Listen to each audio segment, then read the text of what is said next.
Hi everyone, I will show you how to log out your TikTok account. First of all, you need to open your TikTok app and go to Profile.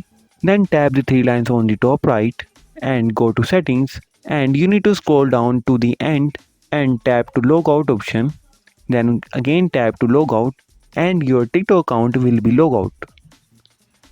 If there is a problem with this video, so ask in the comment.